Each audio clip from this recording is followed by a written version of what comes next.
একটা সৃজনশীল প্রশ্ন দিব, এটাই এসএসসি পরীক্ষায় কমন আসবে, এবং প্রশ্ন হাতে নিয়ে বলবা এটাই তো হাবিব ভাই সাজেশনে দিয়েছিল। ইয়েস, তোমাকে একটা মাত্র সৃজনশীল দিব, এই পরিসংখ্যান থেকে তুমি এসএসসি 26, 27, 28 যে ব্যাচেরই হও না কেন তুমি এসএসসি পরীক্ষায় প্রশ্ন কমন পাবা।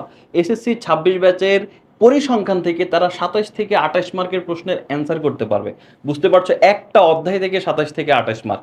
তো আজকে আমরা ক, খ এবং সংক্ষিপ্ত প্রশ্নের সাজেশনও কিন্তু দিব। তো চলো আমরা শুরু করি। প্রথমে আমরা যদি দেখি আমাদের এখানে একটা সৃজনশীল, যদিও এই সৃজনশীলে 5টা প্রশ্ন, যেহেতু একটা সৃজনশীল সেই জন্য 5টা প্রশ্ন কনসিডার করো।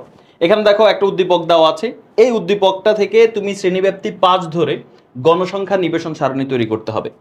এরপরে এই গণসংখ্যা নিবেশন সারণী তৈরি করা তুমি শিখে গেলে, এখন সেই সারণী থেকে সংক্ষিপ্ত পদ্ধতিতে গড়, মধ্যক ও প্রচুরক নির্ণয় এবং গণসংখ্যা বহুভুজ ও অজীব রেখা নির্ণয় করবা।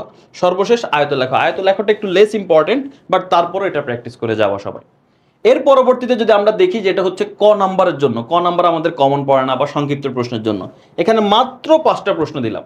এই 5টা প্রশ্ন তোমাদের 10টা বোর্ডের মধ্যে 7 থেকে 8টা বোর্ডের মধ্যে ইনশাল্লাহ এই 5টা প্রশ্ন থেকে কমন চলে আসবে। তো অবশ্যই এই 5টা প্রশ্ন ভালো করে সমাধান করে যাও।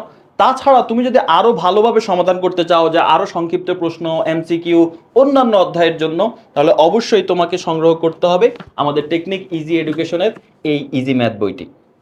এই বইয়ের মধ্যে তোমার সবগুলো অধ্যায়ের যা যা প্রয়োজন, তোমার সৃজনশীল, এমসিকিউ, সংক্ষিপ্ত প্রশ্ন সব কিছুই আছে। তাছাড়া এখানে 500 এমসিকিউ বই আছে। এই 500 এমসিকিউ বইটা হচ্ছে তোমার এমসিকিউ প্রিপারেশনের জন্য।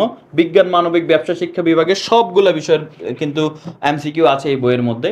তাছাড়া আমাদের নবম দশম শ্রেণীর সকল বিভাগের সবগুলো বিষয়ের বই আছে। তোমরা যারা চাও অবশ্যই বইগুলো অর্ডার করে ফেলতে পারো এই ওয়েবসাইটে গিয়ে অথবা এই নাম্বারে ফোন করে। তো পরবর্তীতে তোমরা কোন অধ্যায়ের ভিডিও চাও সেটা অবশ্যই কমেন্টে জানিয়ে দিবে, এবং এই ভিডিওটা শেয়ার করে টাইমলাইনে রেখে দাও, যেন পরীক্ষার আগে এই ভিডিওটা দেখে এই প্রশ্নটা সমাধান করে পরীক্ষার হলে যেতে পারো।